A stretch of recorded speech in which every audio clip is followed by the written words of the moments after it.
Indian judicial service में आप सभी का स्वागत है। आज की इस वीडियो में हम लोग जो है भारत के संविधान में संघ से संबंधित जो है एमसीक्यूज को कवर करेंगे। देखिए ये जो वीडियो है वो संघ से रिलेटेड का 5वां वीडियो है और पूरे संविधान में अभी तक जो है संविधान की सीरीज से ये 19वां वीडियो है। इससे पूर्व के जो 18 वीडियो थे उनका लिंक डिस्क्रिप्शन बॉक्स में दिया हुआ है। वहाँ पर व्हाट्सएप और टेलीग्राम ग्रुप के लिंक भी दिए हुए हैं जहाँ जिसके थ्रू आप जो है PDF फाइल्स और जुडिशियल सर्विस से रिलेटेड अन्य एक्ट्स की भी जो है नोट्स और वहाँ पर आपको एमसीक्यूज की PDF फाइल्स मिल जाएंगी। ठीक है, तो उसके थ्रू आप ज्वाइन कर सकते हैं। चलिए यहाँ पे शुरू करते हैं इसको।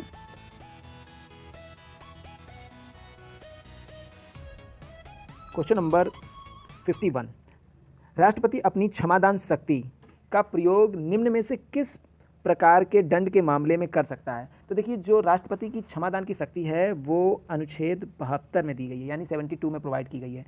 और जो 72 में प्रोवाइड की और राज्यपाल को देखिए यही शक्ति जो है वो अनुच्छेद 161 में दी गई है, 161 में प्रोवाइड की गई है। परंतु यहाँ थोड़ा सा डिफरेंस, जैसे मृत्युदंड के मामले में जो है वो राज्यपाल उस शक्ति को प्रयोग नहीं कर सकता और कोर्ट मार्शल और जो सेना नेवी से रिलेटेड जो मैटर है उनमें भी राज्यपाल जो है 161 की शक्ति को उपयोग नहीं कर सकता। बाकी जो है लगभग सेम ही है। तो देखिए 72 में देखा जाए तो वहाँ पर आपको मिलेगा पर्डन मिलेगा, रिप्राइव मिलेगा, रिस्पाइट मिलेगा, रिमीशन में सस्पेंड और इस तरह के कम्यूट और रिमिट, इस तरह के जो है वर्ड्स वहाँ पे दिखाई देंगे। ठीक है, तो जब हम इस चीज़ पे विस्तृत चर्चा करेंगे तो अगले वीडियोज़ में, परंतु अभी हम लोग देख लेते हैं तो किस तरह की शक्ति वहाँ पर है। तो पहला देखिए मृत्युदंड के मामले में तो बिल्कुल अनुच्छेद 72 में मृत्युदंड के मामले में राष्ट्रपति जो है वो देखता है। सैन्य अदालतों द्वारा दिए गए दंड, इसमें भी जो है जो राष्ट्रपति है वो सैन्य अदालतों द्वारा दिए गए दंड को भी जो है पार्डन, रिस्पाइट और रिमीशन कर सकता है, तो ये भी ठीक है। यहाँ पर ऐसे मामलों के लिए दिए गए दंड जो संघीय कार्यपालिका के क्षेत्राधिकार के अंतर्गत आते हों, तो बिल्कुल यहाँ पर भी जो है राष्ट्रपति अपनी क्षमादान की शक्ति का प्रयोग कर सकता है। तो इस प्रश्न का जो उत्तर हो जाएगा वो हो जाएगा ऑप्शन डी यहाँ पर, यानी उपयुक्त सभी।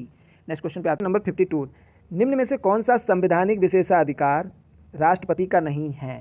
सो which is not a constitutional privilege of president, यानी ऐसा कौन सा संवैधानिक विशेषाधिकार है, कॉन्स्टिट्यूशनल प्रिविलेज है जो राष्ट्रपति को नहीं दिया गया है।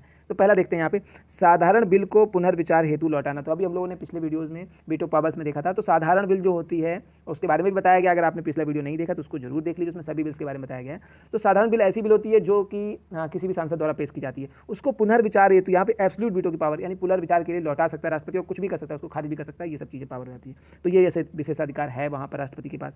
वित्तीय बिल को पुनर्विचार हेतु लौटाना, तो देखिए जो वित्तीय बिल यानी फाइनेंशियल बिल की बात की जा रही है, तो फाइनेंशियल बिल का जो प्रोविजन है वो प्रोवाइड किया गया आर्टिकल 117 में। और इसी से मिलता जुलता एक और प्रोविजन है आर्टिकल 110, जिसमें मनी बिल को जो है परिभाषित किया, उसके प्रोविजन बताया उसमें क्या क्या होता है। तो देखिए अक्सर लोग कंफ्यूज आते हैं मनी बिल और फाइनेंस बिल, तो हम लोग सबसे पहले मनी बिल को चर्चा कर लेते हैं। 110, देखिए मनी बिल जो है ये हमेशा राष्ट्रपति की संस्तुति द्वारा ही लेके आया जाता है, और संसद के किस भाग में लाया था, हमेशा लोकसभा में ही लेके आया जाता है मनी बिल। अच्छा, मनी बिल राष्ट्रपति की संस्तुति से लेके आता है। और दूसरी खास बात है, इसको कौन घोषित करता है कि मनी बिल है, तो मनी बिल जो है ये यानी लोकसभा का जो अध्यक्ष होता है, जिसे स्पीकर कहते हैं, यानी स्पीकर के द्वारा इसको घोषित किया जाता है। ठीक है, मनी बिल में देखिए राज्यसभा की पावर क्या है, यानी मनी बिल जो है वो सिर्फ 14 दिन के लिए राज्यसभा के पास रोका जा सकता है। 14 दिन में राज्यसभा उसको अपनी जो है जो भी उसमें बहस होती जो भी होती है रिकमेंडेशन दे सकता है, परंतु उस रिकमेंडेशन को लोकसभा मानने के लिए बाध्य नहीं है। और अगर उसके बाद भी वो अपनी मतलब बिल वापस नहीं करता है, उसको रोके रखता है, तो ऑटोमेटिक बिल वहां से पास माना जाएगा। उसके बाद राष्ट्रपति पर जो है उसको भेजने और ना भेजने का कोई सवाल ही नहीं उठता है, क्योंकि राष्ट्रपति की संस्तुति ये लाता ही है, इसलिए यहाँ पर राष्ट्रपति के भी साइन की जरूरत नहीं होती है। देखिए मनी बिल, धन बिल जो होता है, इसका मेन कॉन्सेप्ट क्या है, किस लिए लाया, ये देखिए धन संबंधी मामले जो कि कंसोलिडेटेड फंड जो बहुत ही ज्यादा सिंचित निधि यानी जरूरी आवश्यक है, जिनमें कुछ चेंजिंग करने की जरूरत नहीं, वो होने ही होने हैं, कन्फर्म है, यानी जो हमारे आय और व्यय से संबंधित इस तरह के जो मामले होते हैं वो सब धन विधेयक में आते हैं। अब देखिए जो फाइनेंशियल बिल है, फाइनेंशियल बिल का जो अगर देखें 117 का यानी कि ए का क्लॉज 1 देखते हैं, तो वहां पर देखिए यहाँ पर जो आप प्रोविजन अगर आप लोग पढ़िएगा तो जरूर यहाँ पर जो है 1 का ए से लेकर एफ तक जरूर पढ़ लीजिएगा, तो इसमें बहुत ही महत्वपूर्ण क्लॉज दिए हुए हैं। तो ठीक है, यहाँ पे देखिए फाइनेंस बिल जो है वो उसमें भी जो क्लॉज यानी जो फर्स्ट क्लॉज है उसमें मनी बिल का ही जैसा प्रोविजन है और वो वैसा ही सेम प्रोविजन लगता है, परंतु उसके बाद तो जो प्रोविजन 2 दिया गया क्लॉज 2, उसमें क्लियरली है कि वो ये राज्यसभा और या फिर जो है लोकसभा दोनों में ही लाया जा सकता है, और जब ये ऐसा लाया जाता है तो ये साधारण विधेयक की तरह ही कार्य करता है। परंतु जो प्रथम क्लॉज के थ्रू आता है तो उसमें जो है राष्ट्रपति की संस्तुति के थ्रू आता है, तो उसमें जो है इस तरह का होता है जिसमें कि राष्ट्रपति पुनर्विचार के लिए इसको नहीं लौटाया जा सकता, और वहीं सेम प्रोविजन हो जाते हैं जैसे राज्यसभा भी इसको जो है 14 दिन तक रख सकती है। तो इसमें इस तरह के यानी इसमें दोनों नेचर हैं, यानी ये मनी यानी कि जो मनी बिल का भी नेचर है और नॉर्मल जो बिल होती है साधारण विधेयक उसकी तरह भी इसमें नेचर होता है 117 में वित्तीय विधेयक में। ठीक है, तो ये चीज़ हो जाएगी यहाँ पर वित्तीय विधेयक, तो यही यहाँ पर हमारा आंसर भी है, क्योंकि इसको पुनर्विचार की लौटाने सकती यहाँ पर नहीं है, तो आंसर हो जाएगा ऑप्शन बी। बाकी लोकसभा को भंग करना, तो बिल्कुल राष्ट्रपति के पास जो है लोकसभा को भंग करने की शक्ति दी गई है, और तो ये मंत्रिमंडल के द्वारा जो है संस्तुति करते हुए तो इसको भंग किया जा सकता है। बाकी प्रधानमंत्री की नियुक्ति करना, तो बिल्कुल राष्ट्रपति जो है वो प्रधानमंत्री की नियुक्ति करता है, तो इस पर जो उत्तर जाएगा ऑप्शन बी। देखिए मनी बिल और फाइनेंस बिल, अगर दोनों में ही किसी को कोई डाउट होती है तो उसको जो है कमेंट बॉक्स पे वहाँ कमेंट कीजिए, उसको हम लोग ट्राई करेंगे कि अच्छे से डिस्क्राइब किया जाए, क्योंकि इन वीडियोज़ में अगर डिस्क्राइब करते हैं तो बहुत ज़्यादा लंबा वीडियो हो जाता है, क्वेश्चन अटैम्प्ट नहीं हो पाते हैं। ठीक है, तो नेक्स्ट क्वेश्चन पे आते हैं। क्वेश्चन नंबर 53, भारतीय संविधान के अनुच्छेद 352 के अनुसार राष्ट्रीय आपात की घोषणा निम्न में से किन परिस्थितियों में की जा सकती है। देखिए इस क्वेश्चन को हम लोग यानी अनुच्छेद 352 को यानी राष्ट्रीय आपात को हम लोग पिछले वीडियो में बहुत ही अच्छे से डिस्क्राइब कर चुके हैं। तो ठीक है, इससे डायरेक्ट क्वेश्चन पे आते हैं। संवैधानिक मशीनरी की विफलता, देखिए संवैधानिक मशीनरी की जो विफलता है जिसमें हम लोग राष्ट्रपति शासन लगाते हैं वो अनुच्छेद 356 में लगाते हैं, तो यहाँ पर ये चीज़ नहीं हो जाएगी। बाकी यहाँ पे आक्रमण, बिल्कुल यहाँ पर आक्रमण हो जाता है। और यहाँ पे आंतरिक अशांति, तो आंतरिक अशांति भी वर्ड 44वें संविधान संशोधन के द्वारा हटा दिया गया। इसके स्थान पर क्या लेके आया गया, आर्म्ड रिवेलियन यानी हथियारबंद जो विद्रोह किया जाता है वो यहाँ पे जुड़ गया, आंतरिक अशांति को हटा दिया गया 44वें संविधान संशोधन के द्वारा।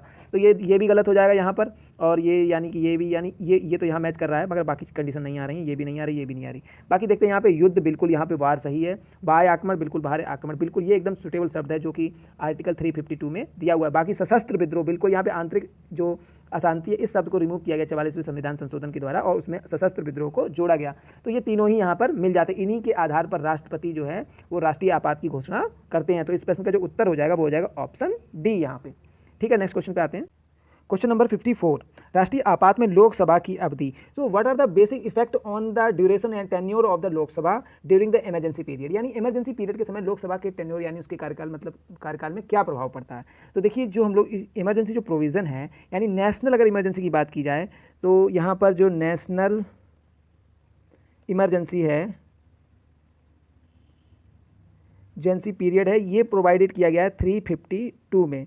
अब देखिए 352 में जो ग्राउंड दिए गए उसके आधार पे जो है पहला ग्राउंड है यानी वॉर, अगर युद्ध हो जाता है तो उस कंडीशन पे ऐसा होता है। बाकी एक्सटर्नल एग्रेशन हो जाता है तब यहाँ पर जो एक्सटर्नल एग्रेशन हो जाता है तब चीज़ ऐसी हो जाएगी। और तीसरी जो चीज़ है उसमें क्या होता है कि आर्म्ड रिवेलियन हो जाता है, यानी आर्म्ड रिवेलियन सशस्त्र विद्रोह हो जाता है, तो उस कंडीशन पे नेशनल इमरजेंसी राष्ट्रपति लगाता है। और किसके डायरेक्शन, यानी यहाँ देखिए प्रेसिडेंट लगाता है, और किसके डायरेक्शन से लगाता है, तो ये लगाता है मंत्रिमंडल की यानी कैबिनेट की जो है सहमति के साथ। तो यानी मंत्रिमंडल जो है यहाँ पर जो है उनके थ्रू यहाँ पर ये लगाता है, ये चीज़ हो जाती है। बाकी जो है 356 में राष्ट्रपति शासन की बात की गई है जिसमें कि संवैधानिक तंत्र की जो है विफलता हो जाती है, और 360 में जो है वित्तीय आपात यानी कि जो है फाइनेंशियल यहाँ पर जो है इमरजेंसी आ जाती है। अब आते हैं कि एक बार में जो है कितनी बार बढ़ाया जा सकता है। देखिए जैसे ही आपातकाल लागू होता है तो यहाँ सीधा सीधा प्रोविज़न है कि 1 माह के अंदर यानी विद इन 1 मंथ यहाँ पर जो है उसको पास करना होगा, उसको डिक्लेयर करना है। ड्यूरेशन के 1 माह के अंदर जो है उसको डिक्लेयर मतलब संसद में पास करना जरूरी है, यानी संसद का अनुमोदन चाहिए यहाँ पर। तो यहाँ पर संसद का अनुमोदन यहाँ पर होना कंपलसरी है 1 माह के अंदर।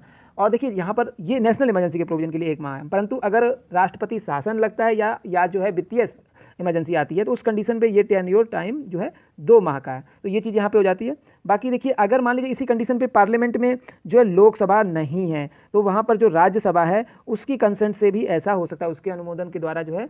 और ये अनुमोदन कितने दिन के होगा, अभी हम लोगों ने डिस्कस किया 1 मंथ के अंदर होना चाहिए। तो वहाँ पर ये जो है यहाँ पे जो है राष्ट्रपति मतलब जो राष्ट्रीय आपात है वो लागू रहेगा नेशनल इमरजेंसी। हाँ, और एक बार में नेशनल इमरजेंसी कितने के लिए बढ़ाई जा सकती है, कितने मंथ के लिए, तो अधिकतम 6 महीने के लिए, और 6 महीने के लिए ये इमरजेंसी बढ़ाई जा सकती है। ठीक है, तो ये चीज़ आती है। और देखिए जब इमरजेंसी वापस ली जाएगी तो उसके लिए कोई मंत्रिमंडल का लिखित, यानी यहाँ पर देखिए मंत्रिमंडल जो है वो रिटन लेटर देगा यहाँ पे राष्ट्रपति को, तभी जाके राष्ट्रपति इसको लागू करेगा।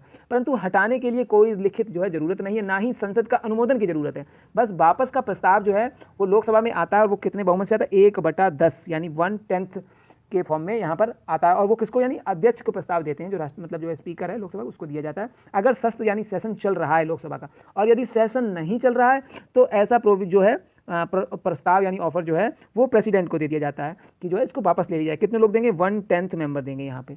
ठीक है, तो ये चीज़ आती है। और यहाँ पर जो अध्यक्ष या राष्ट्रपति को जो 14 दिन के भीतर सत्र बुलाने की आवश्यक है, मतलब जैसे ही होता है उसके बाद 14 डेज के लिए यहाँ पर सेशन बुलाया जाता है। तो ये चीज़ यहाँ पे हो जाती है। तो उसके बाद आते हैं कि हम लोग के देश में अभी तक कितनी बार इमरजेंसी पीरियड लगा। देखिए आज इमरजेंसी पूरा डिस्कस कर लेते हैं यहाँ पे। तो इमरजेंसी जो राष्ट्रीय इमरजेंसी है नेशनल इमरजेंसी, वो नेशनल इमरजेंसी अभी तक इंडिया में 3 टाइम लगी है, 3 बार अभी तक टोटल लग चुकी है। पहली बार कब लगी थी, तो ये लगी थी 1962 में। देखिए 1962 से लेकर ये 68 तक चली थी। और इसमें क्या हुआ था, यानी 1962 में जब भारत का युद्ध हो गया था चीन के साथ, उस समय की बात है ये।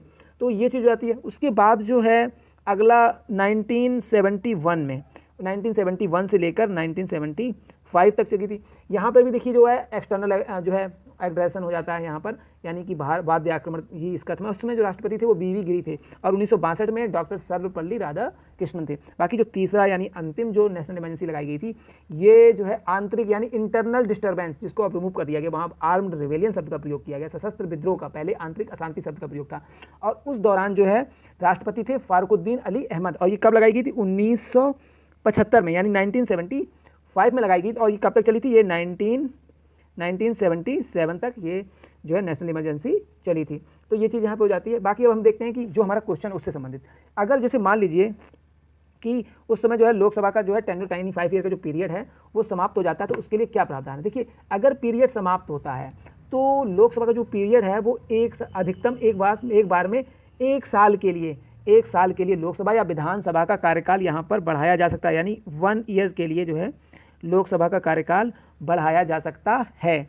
तो लोकसभा का भी, साथ में विधानसभा अगर कोई है तो उसके लिए भी यहाँ पर कार्यकाल बढ़ाया जा सकता है, पर एक बार में 1 साल के लिए ही बढ़ाया जा सकता है। उसके अनुसार फिर जैसे जैसे राष्ट्रीय आपात रहता है तो उससे आगे बढ़ाया जा सकता है।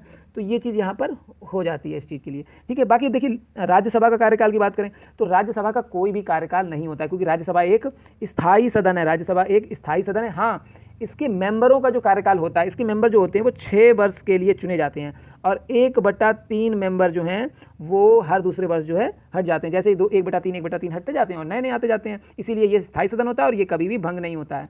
तो कई बार क्वेश्चन आता है राज्यसभा का कार्यकाल, तो राज्यसभा का कोई कार्यकाल नहीं होता, ये अनंत के लिए होती है, ठीक है।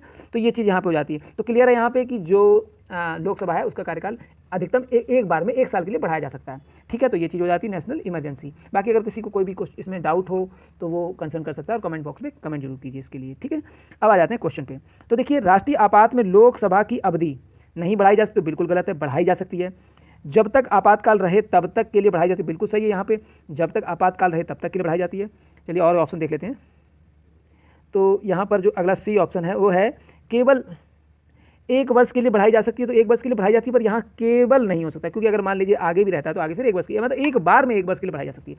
बाकी ऑप्शन डी देख लेते हैं। आपातकाल की समाप्ति तक बढ़ाई जा सकती है, बिल्कुल स्टेटमेंट सही है, आपातकाल की समाप्ति तक बढ़ाई जा सकती है, लेकिन एक समय में केवल 1 वर्ष के लिए ही बढ़ाई जा सकती है, ये भी बिल्कुल स्टेटमेंट यहाँ सही है। तो इस प्रश्न का जो उत्तर हो जाएगा बिल्कुल उपयुक्त यहाँ पर ऑप्शन डी हो जाता है। नेक्स्ट आते हैं क्वेश्चन नंबर 55। संविधान असाधारण परिस्थितियों में, यानी संविधान की असाधारण परिस्थितियों में राष्ट्रपति को राज्यपाल के कृत्यों को निर्वहन हेतु उपबंध कर सकता है। यानी आसान परिस्थितियां होती हैं तो राष्ट्रपति जो राज्यपाल के कृत्यों का निर्वहन करने हेतु उपबंध कर सकता है, बिल्कुल सही प्रावधान है ये। तो यह है कहाँ पे? देखिए, अनुच्छेद 360।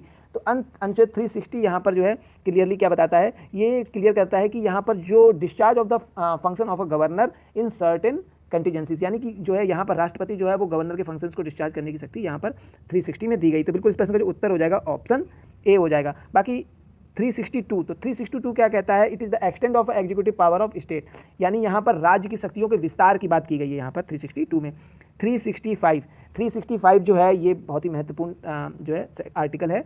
इसमें देखिए एडवोकेट जनरल की बात की गई है। 365 में एडवोकेट जनरल की बात की गई है। और इसके ठीक देखिए 365 में एडवोकेट जनरल की बात की, जो राज्य का महाधिवक्ता होता है, और 76 में अटॉर्नी जनरल ऑफ इंडिया की बात की गई, यानी भारत का महान्यायवादी। तो इसकी बात जो है 76 में की गई है। बाकी 310, तो 310 जो है ये क्या कहता है? Tender of the person and serving the union, और ऐसे व्यक्ति के कार्यकाल के बारे में बताता है जो कि राज्य या केंद्र में जो है सेवाएं दे रहे हैं, तो उनके बारे में 310 में बताया गया। तो इस प्रश्न का जो उत्तर हो जाएगा आर्टिकल 160।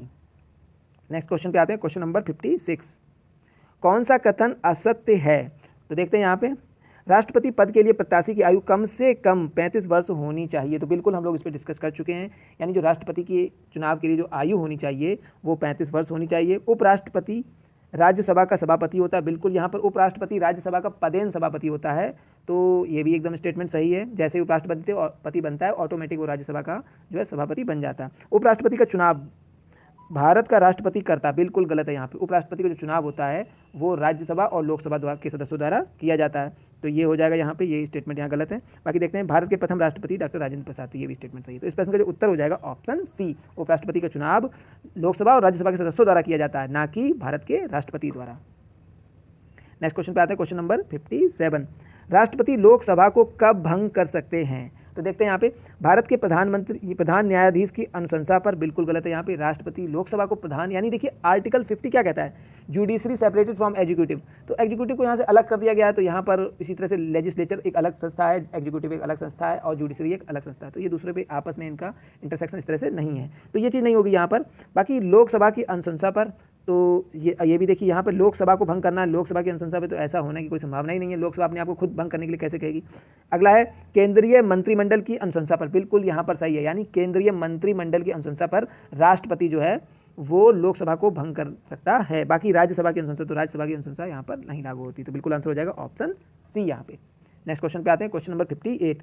संविधान के उल्लंघन के आधार पर राष्ट्रपति के विरुद्ध किसके द्वारा महाभियोग लाया जा सकता है। तो हम लोगों ने पढ़ाई था कि राष्ट्रपति जो है के विरुद्ध जो महाभियोग है तो वो किस अनुच्छेद में लाया जाता है, वो लाया जाता है अनुच्छेद 61 में, और 61 में क्लियरली बताया गया है कि यहाँ पर राज्यसभा या लोकसभा में राष्ट्रपति के विरुद्ध जो है महाभियोग की प्रक्रिया शुरू की जा सकती है। तो देखते हैं यहाँ पे, भारत के मुख्य न्यायाधीश बिल्कुल गलत है यहाँ पे, भारत के उपराष्ट्रपति ये भी बिल्कुल गलत है यहाँ पे, लोकसभा अध्यक्ष द्वारा ये भी गलत है यहाँ पे, अध्यक्ष कहाँ से लेके आएगा।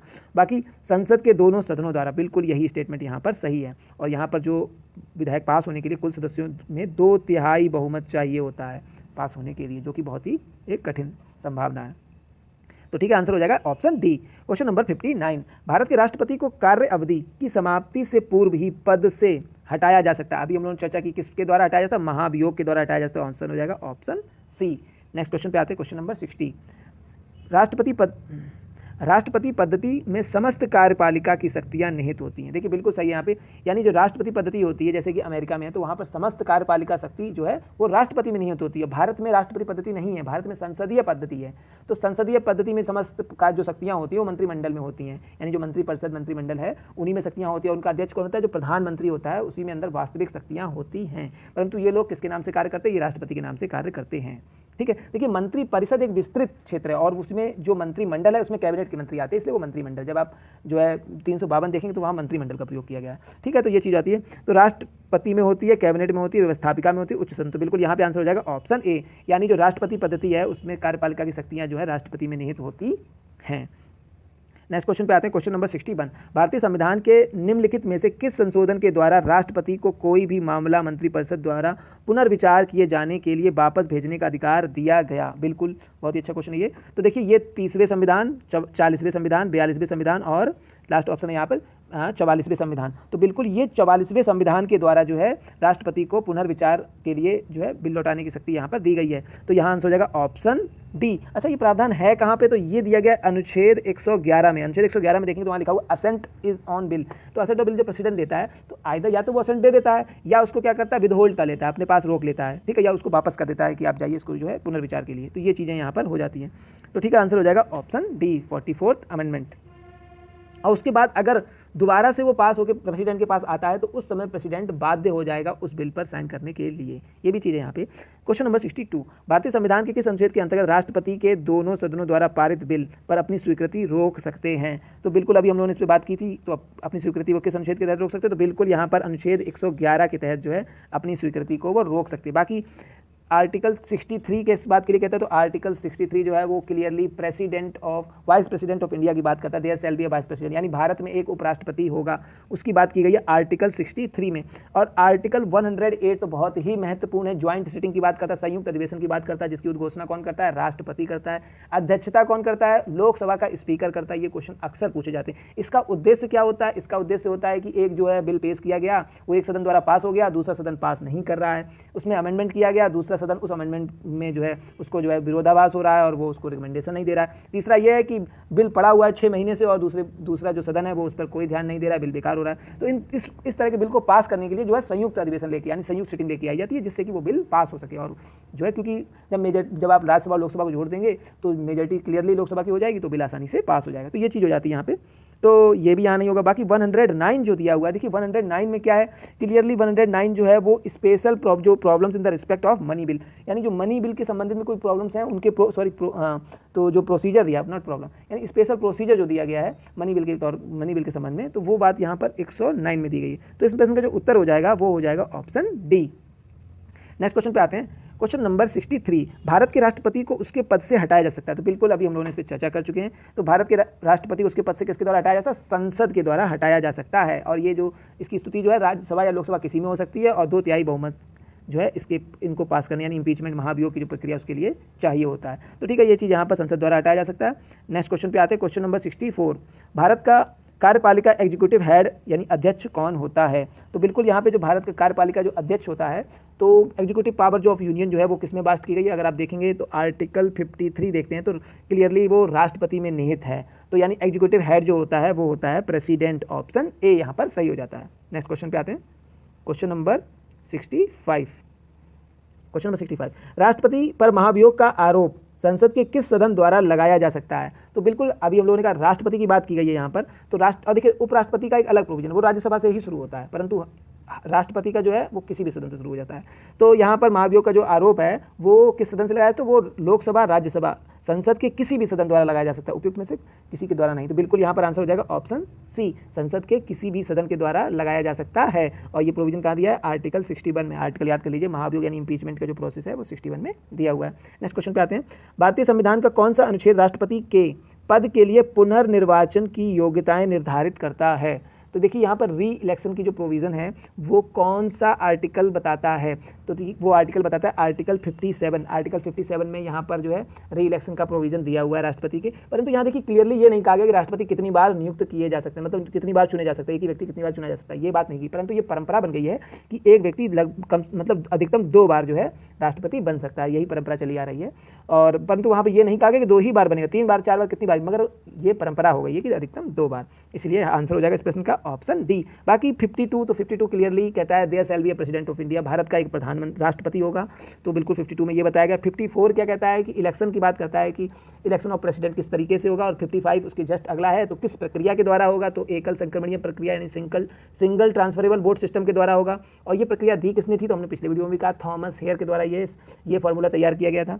तो बिल्कुल ये बात 55 में कही गई ये प्रक्रिया, और 57 तो आंसर ही हो गया, बाकी सारे जो है आर्टिकल डिस्कस हो गए। तो इस प्रश्न का उत्तर हो जाएगा ऑप्शन डी। नेक्स्ट क्वेश्चन पे आते हैं, क्वेश्चन नंबर 67, भारतीय राष्ट्रपति के सर्वसम्मति से चुने जाने का अभी तक एकमात्र उदाहरण है। देखिए बिल्कुल भारत में जो राष्ट्रपति सर्वसम्मति से यानी उनके अपोजिट में कोई खड़ा ही नहीं हुआ व्यक्ति, तो ये सिर्फ एक बार हुआ। उसमें किसको चुना गया? इसमें चुना गया नीलम संजीव रेड्डी को। तो बिल्कुल यहाँ पर आंसर हो जाएगा ऑप्शन डी यहाँ पे। नेक्स्ट क्वेश्चन पे आते हैं, क्वेश्चन नंबर 68, भारतीय संविधान का कौन सा अनुच्छेद राष्ट्रपति को उच्चतम न्यायालय से परामर्श करने की शक्ति प्रदान करता है?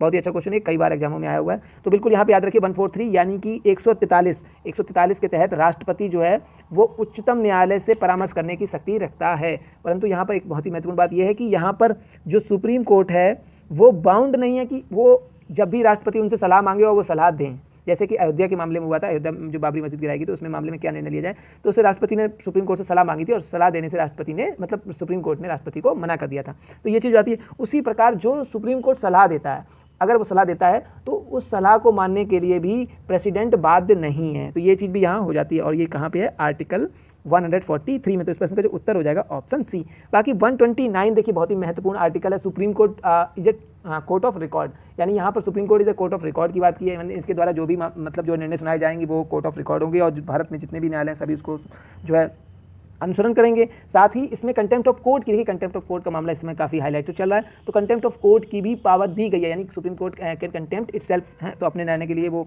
कंटेम्प्ट ऑफ कोर्ट भी ला सकता है। तो ये शक्ति भी यहाँ पर आर्टिकल 129 में दी गई है, यानी कंटेम्प्ट की पावर भी है। बाकी 132 क्या कहता है? तो ये 132 है, ये अपीलेट ज्यूरिडिक्शन की बात करता है ऑफ द सुप्रीम कोर्ट, और अपील कहाँ से होगी? हाई कोर्ट से अपील होगी। अपील क्या कैसे होगी? हाई कोर्ट एक सर्टिफिकेट इशू करेगा और एनी मैटर में होगी, चाहे वो सिविल हो, क्रिमिनल और एनी अदर प्रोसीडिंग हो, उन सभी मामले में जो है यहाँ पर जो है अनुच्छेद 132 में सुप्रीम कोर्ट में अपील हो सकती है। परंतु यहाँ पर एक चीज इंपॉर्टेंट है, हाई कोर्ट एक सर्टिफिकेट जारी करेगा तभी, ठीक है। बाकी यहाँ पर आर्टिकल 32 बहुत ही महत्वपूर्ण मोस्ट इंपॉर्टेंट आर्टिकल है ये हमारे संविधान का। इसको संविधान की आत्मा भी कहा है, किन्होंने कहा है? तो इनको जो है डॉक्टर भीमराव अंबेडकर जी ने इसको संविधान की आत्मा कहा है कि सबसे महत्वपूर्ण आर्टिकल है, यानी कि यहाँ पर रिट का प्रोविजन दिया है सुप्रीम कोर्ट में, और ये खुद एक फंडामेंटल राइट है, ठीक है। तो यहाँ पर इस प्रश्न का जो उत्तर हो जाएगा, और प्रीवियस वीडियोस में हम लोग इन आर्टिकल यानी कि आर्टिकल 32 और आर्टिकल 226 दोनों को बहुत अच्छे से विस्तृत चर्चा कर चुके हैं, ठीक है। तो अगर आपने नहीं देखा वो वीडियो आप देख लीजिए, फंडामेंटल राइट्स में मिलेगा, ठीक है। तो ये चीज़ आएगी, आंसर ऑप्शन सी हो जाता है 143, जिसमें कि राष्ट्रपति जो है उच्चतम न्यायालय से उसकी राय यानी लेने की यानी परामर्श लेने की शक्ति दी गई है। क्वेश्चन नंबर 69, प्रायः किसकी सलाह पर राज्य में राष्ट्रपति शासन लागू किया जाता है? देखिए राज्य में राष्ट्रपति शासन लागू करना है तो मुख्यमंत्री तो कभी ऐसा नहीं चाहेंगे कि वो राष्ट्रपति का शासन लागू हो, क्योंकि वो अपना शासन चलाना चाहेंगे वहाँ पे।